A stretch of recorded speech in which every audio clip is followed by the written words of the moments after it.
So next we have Jacob from Lafayette, Los Angeles, and that's Louisiana. on the line. Oh, Lafayette, sorry. Louisiana. Yeah. That wouldn't be right. L.A. Yeah. Louisiana, on line 4. There you are. Okay. Hi. Can you hear me? Yes. Okay, Russell on the right, correct? Am I? It's turned around. Yes. Yeah. Yes. I'm not sure your name on the left. What's your name? Jen. Okay. I was just wondering what your reasons are for believing in God. For not believing in God? Yes. Lack of evidence? Okay. But, I mean, have you considered the consequences if you're wrong? Have you ever heard of something called Pascal's wager? No. Oh, well, you should probably research that. Because that's what you're trying to introduce here. Okay. What are the consequences if we're wrong, may I ask? Well, if you're wrong, then you go to hell. And if you're not, if you choose not to believe in God and you're wrong, then you go to hell. But you could just choose to believe in God, and if you're not wrong, then you go to heaven. Okay, Well, let me correct you on something, okay? I don't choose to not believe in God, okay? Belief is not a choice, okay? It's not that I don't want to believe in God or that I choose not to. It's that I don't believe in God. And I don't believe because no one has ever presented sufficient evidence. And every piece of evidence I've examined leads me to the conclusion that most likely no God exists. Okay. Let me ask you something, though. Are you a Muslim? No. Why I'm not? a Christian. Yeah, why are you not a Muslim? Well, I'm a Roman Catholic. Well, have you considered the possibility that you might be wrong about that? Just wondering. Well, I've considered it, but I mean, I've done my research and I've read the Bible. So you don't think it's likely that Islam is true, but there could be a possibility that you're wrong, right? Well, there's the possibility, but Okay, so I mean, just think about the consequences if you were wrong about that. I mean, Allah had no son, supposedly, and He, above all, He hates idolaters. And if you live your life being a Christian and then it turns out that Islam was correct, aren't you going to be in big trouble? well, doesn't Allah hate Israel as well? So, Yeah. I mean, But I in don't the Bible, think that's the specifically chosen, mentioned. That's God's chosen nation. Well, according to you, if your beliefs are correct. But if it turns out that Islam is correct, then you're in for a lot of hell, aren't you? Well, the Quran is based off of the Bible, right? The Quran, Well, I mean, yeah. in the same sense that the Bible is based on the Torah. Yeah. Right, but in the Bible and in the Torah, it says that Israel is God's chosen nation. Yeah, but the Torah doesn't mention anything about hell. So if Yeah. I'm wrong in that direction, there isn't even a Jewish hell. So, if it turns out that you're wrong and Judaism is correct, then I actually haven't risked any hell. Well, have you read the Bible? Yep. Of course. Have you read Genesis? Yep. Of course. Okay, well, the Bible talks about the beginning of the universe. It talks about the history of the earth. Sure, it says a Yeah. lot of Science wrong can't answer things these about questions. the way the universe started. But Yeah. so what? Well, science can't answer these questions.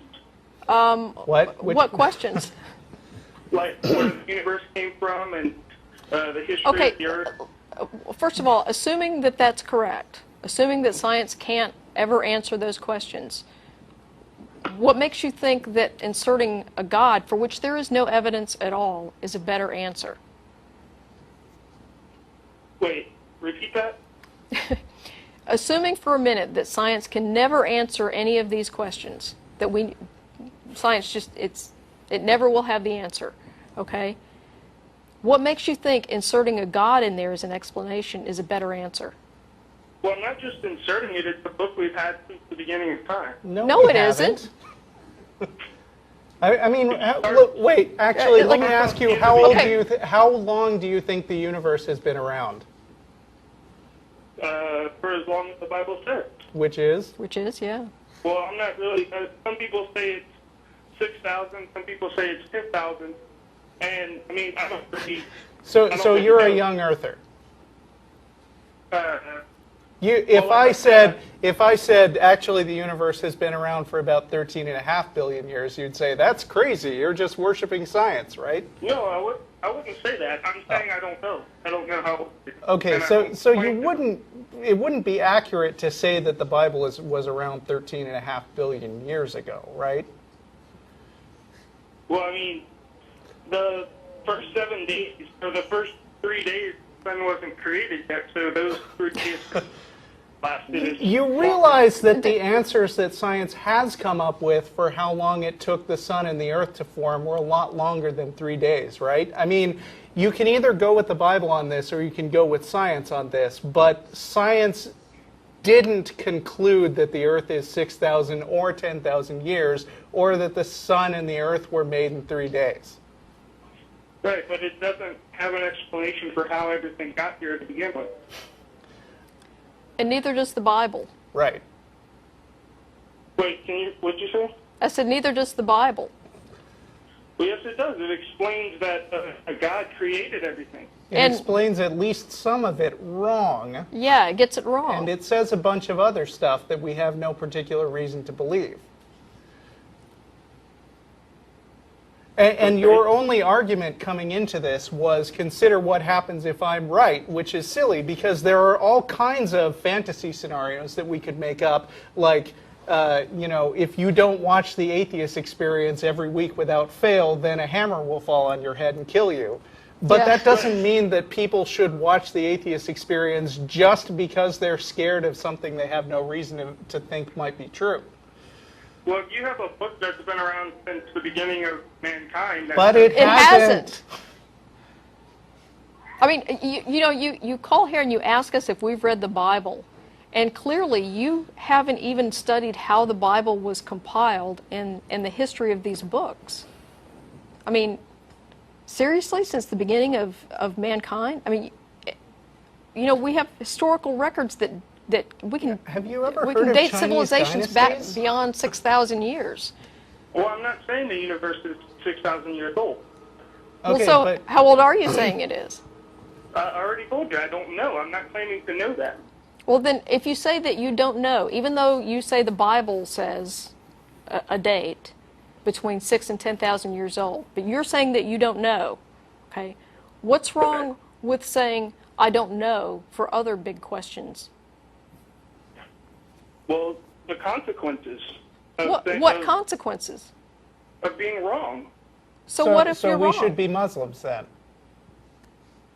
Well, because I already told you, I am more convinced by the Christian Bible than by So the we should by the just Quran. believe you and not the other people because you said so. Yeah. No, I'm not saying you should believe me just because I said so.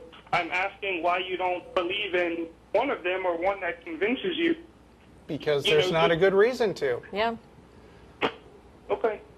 Well, I wasn't trying to convert you. I just really wanted to know Okay. why y'all did. Well, now you know. Okay. And knowing is half the battle. Yes. Vaughn from Houston. Hello. Hello. Hi.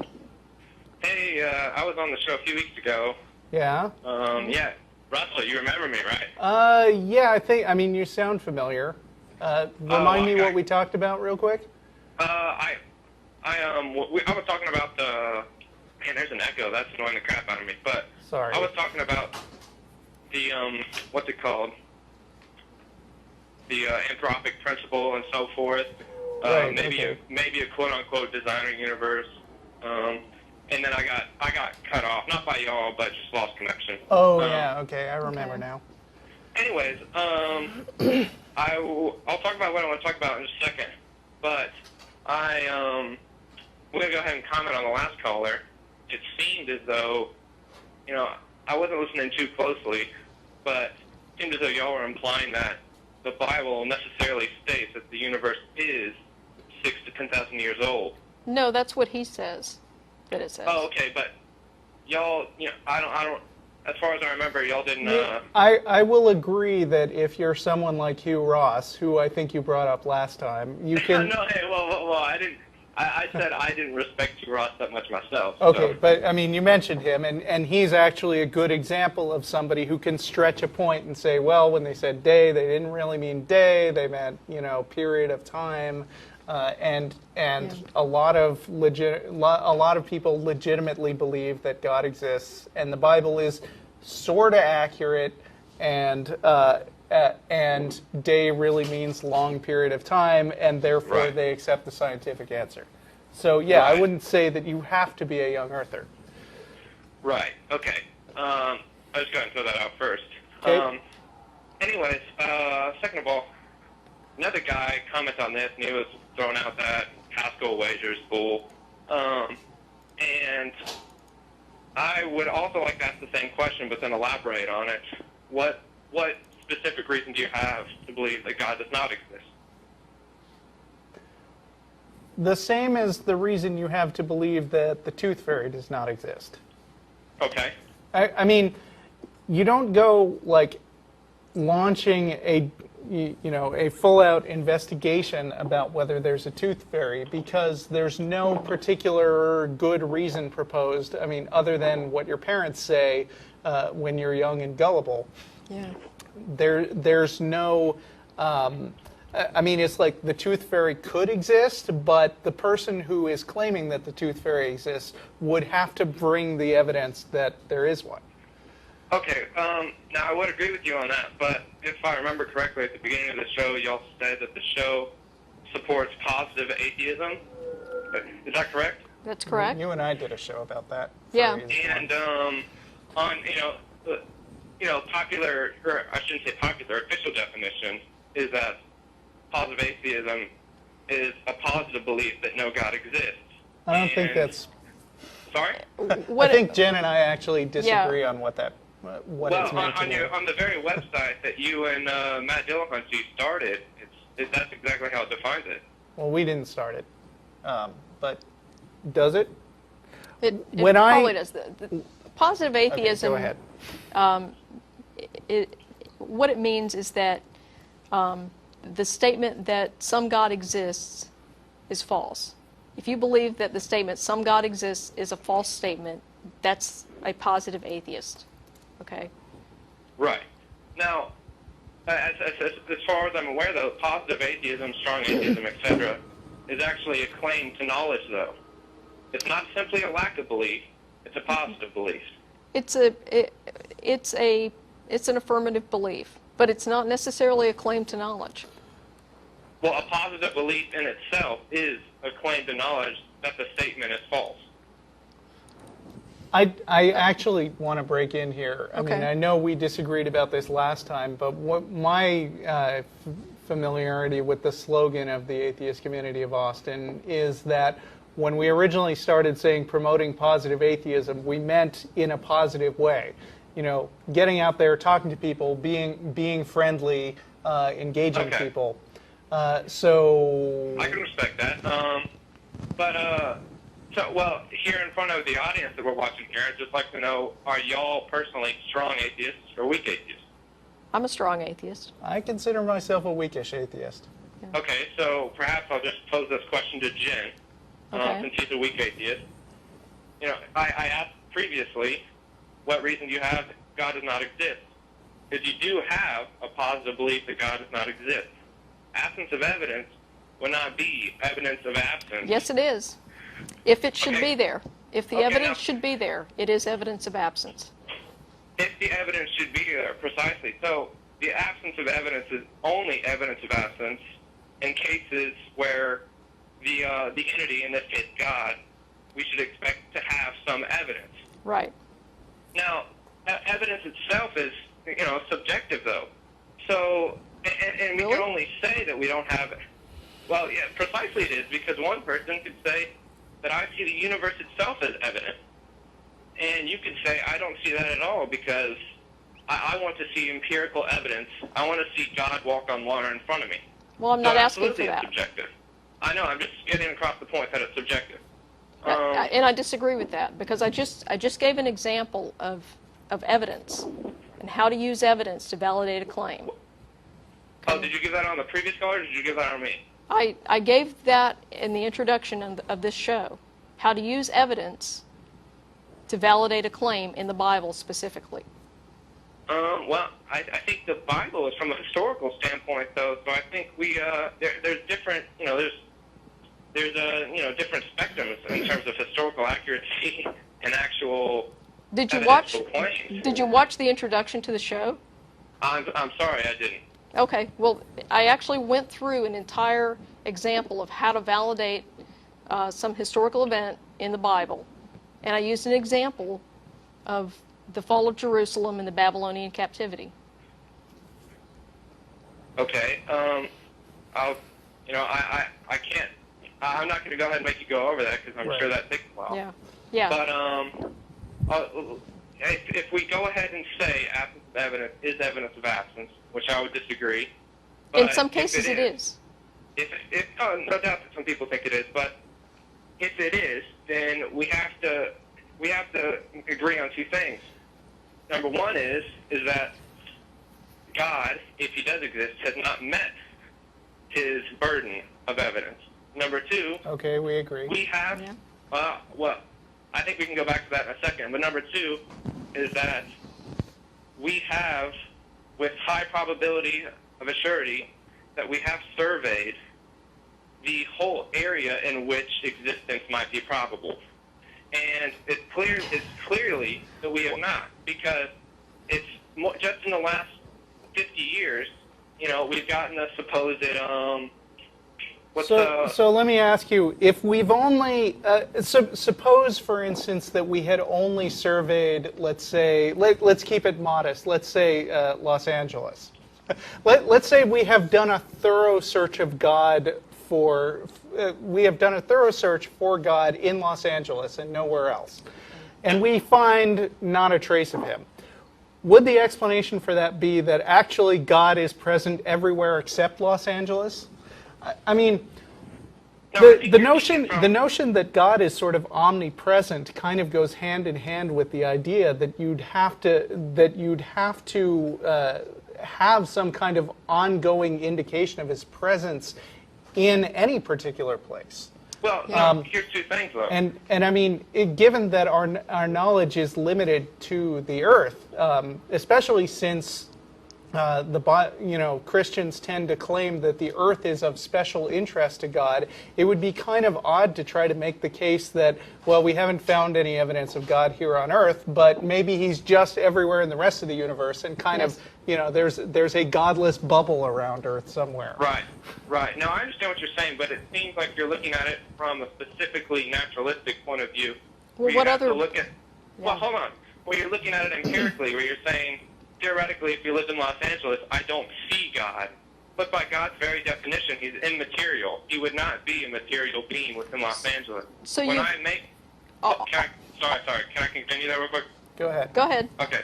So when I talk about surveying the possible field of evidence, that's not necessarily, I'm talking about materially within my room, within my city, within my world. Mm-hmm. I'm speaking of, and clearly y'all embrace science, I'm speaking of perhaps future,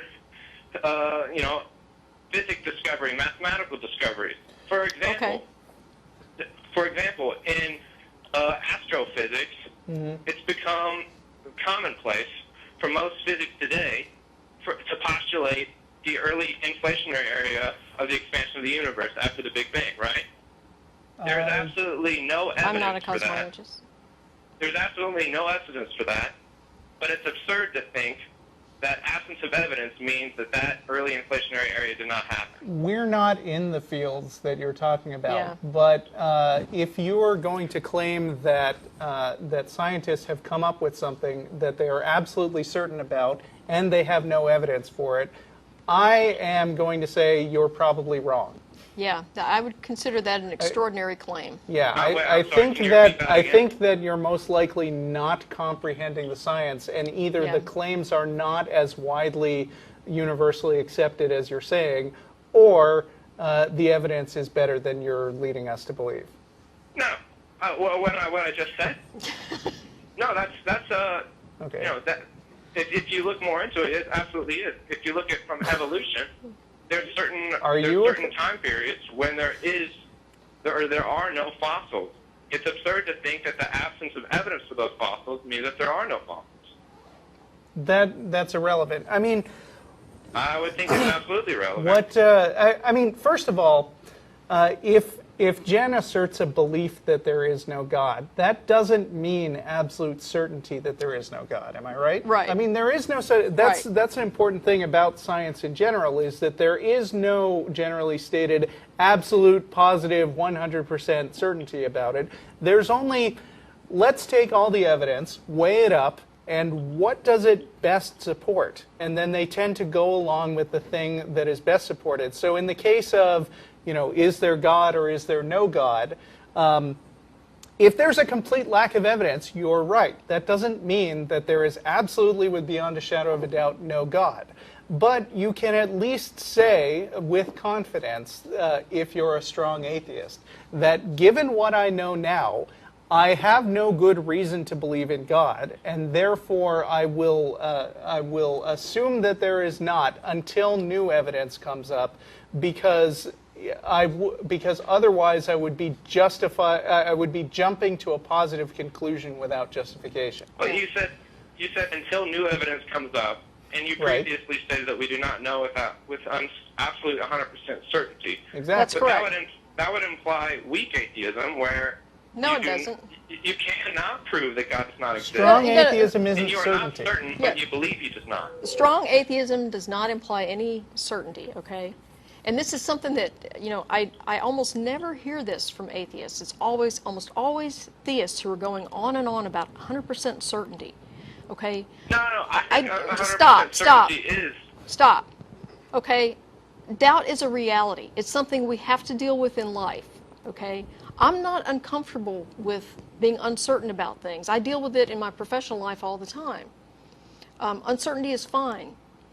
And I can still come up with what I believe to be the best answer to a question, even if I have some degree of uncertainty. And that's all I'm doing here. I'm not saying that I'm 100% certain that no God exists. What I'm saying is I believe, based on the evidence I've been presented, that no God exists. And there's a distinct difference between claiming absolute certainty there and saying, based on the evidence I've seen, no God exists. Okay. We've only got 5 minutes left in the show. Can I make one last statement? Yeah, go ahead. Okay, and she was saying with the evidence that is given. Now, clearly some people find certain evidence as convincing, and it seems as though the evidence that y'all would find convincing is empirical, that you want. Now, what would you define as evidence? Well, I think we've already talked about that. Yeah, we've talked about that at the beginning of the show. We've what only would got. you personally want to see? Not evidence that the biblical assertions are true. That, forget about all religions, that a deity exists. What evidence would you like to see? Okay, are you claiming that your God is omnipresent? I am claiming that my God is immaterial, infinite, and morally righteous. Okay, does this God want a personal relationship with humans? I would say that, sure, why not?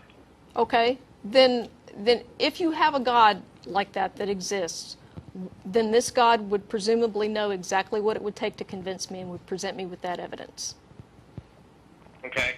I'm going to go with, actually, my version is that here's something that would easily convince me, or fairly easily convince me.